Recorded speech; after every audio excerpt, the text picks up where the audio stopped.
अस्सलाम वालेकुम students, 9th class computer science की आज की इस वीडियो में हम चैप्टर नंबर 3 के इंपॉर्टेंट शॉर्ट क्वेश्चंस के ऊपर बात करेंगे। Digital systems and logic design, इस चैप्टर में से टोटल 2 शॉर्ट क्वेश्चंस आने हैं और चांस होगा कि एक शॉर्ट क्वेश्चन आपको एक्सरसाइज से आ जाए और एक शॉर्ट क्वेश्चन आपको चैप्टर के अंदर से आ जाए। तो बहुत आसान बात तो ये कि आपने क्या करना है कि एक्सरसाइज के शॉर्ट क्वेश्चंस को बिल्कुल नहीं छोड़ना। देखिए, आपको पता चल गया कि इस लिस्ट में से एक शॉर्ट क्वेश्चन आना है, तो फिर उसको छोड़ना जो है वो बहुत बड़ी बेवकूफ़ी होगी। आप उसको अच्छे तरीके से तैयार करें और बाकी जो है हमारे पास चैप्टर नंबर 3 उसके लिए हम अभी बात कर लेते हैं कि कौन से क्वेश्चन जो है वो इंपॉर्टेंट है। मैं आपको पॉसिबल जो शॉर्ट क्वेश्चन बन सकते हैं वो भी बता देता हूँ और जो इंपॉर्टेंट है वो आपके सामने है। अगर किसी के पास टाइम कम हो तो वो इसका स्क्रीनशॉट लेकर तो वो जा सकता है। अदरवाइज कुछ क्वेश्चंस जो है वो समझाने वाले हैं, तो वो बातें ज़रा जल्दी से सुन ले आप लोग। देखिए जी, सबसे पहले डिजिटल सिस्टम की डेफिनेशन आप करें, इंपॉर्टेंट है, ठीक है, आप उसको टाइम दें। और digital systems are the backbone of today's electronics and computing, ये 3.1 सेक्शन के अंदर इसकी प्रॉपर डेफिनेशन है। और साथ में समझ लीजिए कि इसके बेनिफिट्स भी हैं, यानी कि ये उसकी जो डेफिनेशन है नेट सेल्फ, उसके अंदर जो है वो कुछ वर्डिंग, जैसे कि आप अगर इसकी लास्ट लाइन देखो तो उसमें है which are either zero or one and are used in calculation devices such as calculators and computers. तो ये कैलकुलेटर्स में, कंप्यूटर में इस्तेमाल होती हैं, यही बेसिकली उसके बेनिफिट्स भी हैं। What is an analogue signal?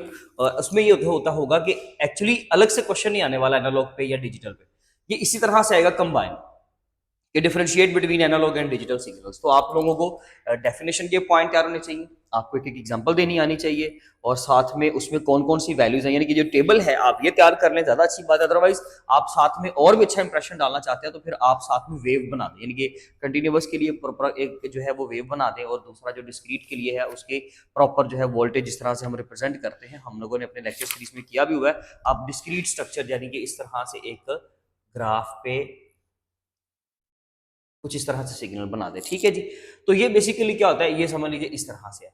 तो इस तरह से आप इसको जो है वो कवर करेंगे। नेक्स्ट अगर नंबर 2 पे बात करें तो लॉजिक ऑपरेशंस का क्वेश्चन बड़ा इंपॉर्टेंट होगा यहाँ से। बाकी ठीक है, एडीसी एंड डीएसी, जब आपने सिंपल अगर उसको एब्रीवेशन आपको तैयार है एडीसी और डीएसी की, यानी कि analogue to digital converter and digital to analogue converter, तो मेरे ख्याल से बच्चे को सवाल अटेम्प्ट करने में मुश्किल नहीं होगी, वो जस्ट पढ़ के चला जाए, वो कर लेगा टैकल उसको।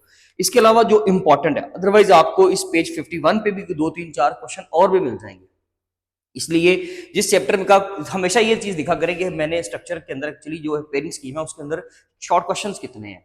एक शॉर्ट क्वेश्चन के लिए अगर आप 51 पेज से तकरीबन को 3 4 5 शॉर्ट क्वेश्चन एडिशनल तैयार कर रहे हो तो मेरे ख्याल से बड़ा मुश्किल हो जाएगा 12 चैप्टर को कवर करना। हाँ, एक अच्छा बच्चा है, एक्स्ट्रॉर्डनरी स्किल्स के साथ बच्चे होते हैं, वो लाजमी तौर पे करें, 50 आउट ऑफ 50 ले, लेकिन एक रीजनेबल मेहनत के साथ भी आप 48 49 एंड 50 मार्क्स स्कोर कर सकते हो। कंप्यूटर इस तरह का सब्जेक्ट है, जस्ट इसको जो है वो आपको थोड़ा सा टैकल करना आना चाहिए कि इसको, इसके पास आपके लिए ना, आपके पास सिंपल इसके टिप्स होने चाहिए कि आपको मैनेज किस तरह से करना है चैप्टर को या किसी भी पर्टिकुलर टॉपिक को। तो उसमें क्वेश्चन अगर निकालनी आती है तो इंशाल्लाह आप बड़े आसानी से इसको डील करने के। पेज नंबर 52 पे फंडामेंटल्स ऑफ डिजिटल लॉजिक है, बिल्कुल जरूरत नहीं है करने की, जस्ट एमसीक्यूज के लिए पढ़ें, ये बहुत इंपॉर्टेंट है बट एमसीक्यूज के लिए। इसके अलावा डिजिटल लॉजिक की जस्ट एक डेफिनेशन है ऊपर टॉप पे, उसको कर लें, बाकी सारा आपने छोड़ देना है, सिर्फ एमसीक्यूज के लिए आपने रीडिंग करनी है। और इंपॉर्टेंट की बात करें तो यहाँ पे जो इंपॉर्टेंट पोर्शन है वो है लॉजिक ऑपरेशंस का। पेज नंबर 52 पे 3.2.1.1 आर्टिकल है binary variables and logic operations. उसमें से लॉजिक ऑपरेशंस में से 3 ऑपरेटर है हमारे पास, एंड, और एंड नॉट, ठीक है जी। इनके ट्रुथ टेबल भी कहे जा सकते हैं आपको बनाने को, ट्रुथ टेबल बना दें जी इसका, तो वो आप लोगों ने ट्रुथ टेबल बना देना है प्रॉपर आपको। यानी कि एंड की अगर हम बात करें तो 2 वेरिएबल्स हैं मेरे पास, 2 वेरिएबल की पॉसिबल वैल्यूज क्या होती हैं, true true false false, true false and true false, ठीक है। एंड देन अगर मुझे एंड ऑपरेटर की बात करनी है तो दरमियान में डॉट आएगा, एंड देन आपने इसको ट्रू और बाकी सब में क्या होता है फॉल्स। अब रूल्स एंड रेगुलेशन जो भी चीजें हैं, मामला है, वो देखिए हमने सीरीज में कवर कर लिया हुआ है, वो आप लोग लेक्चर जाके समझ लीजिए। तो ट्रूथ टेबल बनाने को कहा जा सकता है, अगले पेज में बने भी हुए हैं, ठीक है सारे। आप पेज नंबर 53 52 को 54 को एक्सप्लोर करें अच्छे तरीके से। और सिंपल डेफिनेशन भी आ सकती है, लॉजिक ऑपरेशंस की सिंपल डेफिनेशन आ सकती है, एंड की अलग से डेफिनेशन आ सकती है। बड़ा यानी कि आप समझ लीजिए कि इंतहाई इंपॉर्टेंट पोर्शन है, आपने इसको अच्छा खासा टाइम देना है, ठीक है। उसके बाद अगर हम नेक्स्ट चले तो बुलियन फंक्शंस हैं, इसके अलावा कुछ इसके ऊपर कंटेंट है भी नहीं, मिलेगा भी नहीं आपको। कंस्ट्रक्शन ऑफ बुलियन फंक्शन है, बुलियन फंक्शन का कॉन्सेप्ट वाकई में बहुत इंपॉर्टेंट है। और बुलियन फंक्शंस के इस्तेमालात, जैसे कि बुलियन फंक्शन के यूजेज पेज नंबर 56 पे आपको मिलेंगे, यूजेज इन कंप्यूटर्स, आप वो भी नहीं छोड़ेंगे, आप वो करें। लेकिन इंपॉर्टेंट क्या है कि बूलियन फंक्शन की सिंपल डेफिनेशन कहेगा और कहेगा कि आप एक फंक्शन हमें बनाकर दिखा दें। आपने सिंपल ये एक बूलियन फंक्शन है, परेशान होने वाली बात नहीं है, सिंपल, ये एक बूलियन फंक्शन है, सिंपल। आपको एक्सप्रेशन बनाना, क्रिएट करना आना चाहिए, ठीक है जी। नेक्स्ट आपके पास क्वेश्चंस हैं लॉजिक गेट्स के ऊपर। लॉजिक गेट्स एंड फंक्शंस, सिर्फ क्वेश्चन आ सकता है कि लॉजिक गेट क्या होता है और उसके फंक्शंस क्या होते हैं, यानी कि बेनिफिट समझ लीजिए, वर्किंग समझ लीजिए, फंक्शन जो उसके वो काम कर सकता है, सिर्फ इसके ऊपर सवाल आ सकता है क्वेश्चन इस तरह से। नंबर 2 पे एक पर्टिकुलर कोई भी गेट आ सकता है, क्योंकि यही दो इंपॉर्टेंट पोर्शन है, ये वाला और एक ये वाला इंपॉर्टेंट पोर्शन। मैं समझता हूं कि इनमें से आपको आराम से एक सवाल आ जाना है, ठीक है जी। तो लॉजिक गेट्स तैयार करें सारे सबके सिंबल्स बनाने आपको आने चाहिए और उनकी वर्किंग आपको पहले से पता होनी चाहिए, कि अपने फंक्शंस वाला जो पैराग्राफ है, पेज नंबर अगर हम बात करें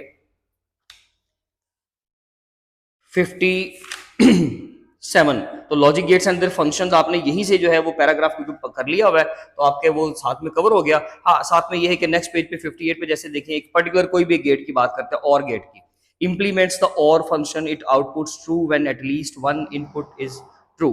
तो ये मैंने समझ लीजिए कि ट्रूथ टेबल को ही एक्सप्लेन किया, तो ये समझ लीजिए कि बिल्कुल एक तरह का ही कंटेंट है, ठीक हो गया। इस तरह से इसको तैयार करें, साथ में आपको सिंबल बनाना आना चाहिए। नेक्स्ट, एक्सप्रेशन कोई भी दे सकता है और कहेगा कि इसका ट्रूथ टेबल बना दे, ट्रूथ टेबल की डेफिनेशन भी कीजिएगा, वो भी ना छोड़िएगा, पढ़ने के हद तक उसको पढ़े लाजमी तौर पे।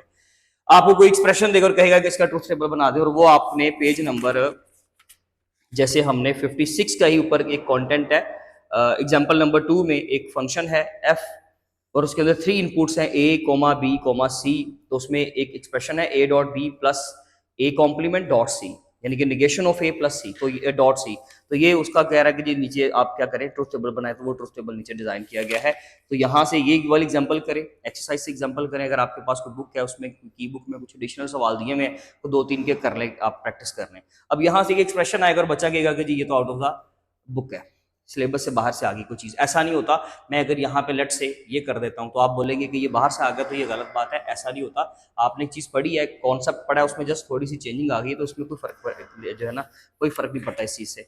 नेक्स्ट एक और इंपॉर्टेंट पोर्शन है बुलियन अलजेब्रिक रूल्स, ये पेज नंबर 60 पे आपको मिलेंगे। कोई भी लॉ आ सकता है, देखिए जी यहाँ पे हम नहीं कह सकते कि जी ये फला इंपॉर्टेंट है और फला इंपॉर्टेंट नहीं है, सारे इंपॉर्टेंट है। पहले तो चांस होगा कि यहां से एमसीक्यू आएगा, नंबर 1 प्रायोरिटी पे इसको एमसीक्यू में ही कवर किया जाएगा, ये शॉर्ट में नहीं दिया जाएगा क्वेश्चन। इस तरह का पेपर, इस तरह का क्वेश्चन कंप्यूटर की बुक में नहीं आता, आप देखिएगा, आपने पेपर देने आपको हर चीज की समझ आ जाएगी। तो खैर फिलहाल, क्योंकि ये अगर देखा जाए तो बहुत ज्यादा क्वेश्चंस नहीं बनते, इसलिए अगर आप अपनी प्रॉपर एक रूटीन बनाए, एक डिवीजन बनाए, अपनी एक स्टडी की रूटीन अगर आप बनाते हो अभी से इन दिनों में, तो आप बड़े आराम से कवर कर सकते हो ये सारे चैप्टर्स को। तो ये बुलियन अलजेब्रिक रूल्स हैं जी, आप सारे करें, और जस्ट इसका क्या करना है, जस्ट रूल है और उसके आगे स्टेटमेंट लिखनी होगी, डेफिनेशन क्योंकि बुक पे नहीं है तो वो आपको डिफाइन करने को नहीं कहेगा, प्लस एक्सेस का शॉर्ट क्वेश्चन तो छोड़ना ही नहीं ना, वो तो हमारे पे फर्ज है, ठीक है जी। स्क्रीनशॉट लें, बाकी इंशाल्लाह नेक्स्ट वीडियो में कवर करेंगे चैप्टर नंबर 4 के बारे में चीजें, और तब तक अपना बहुत ज्यादा ख्याल रखें। थैंक यू सो मच, अल्लाह हाफिज़।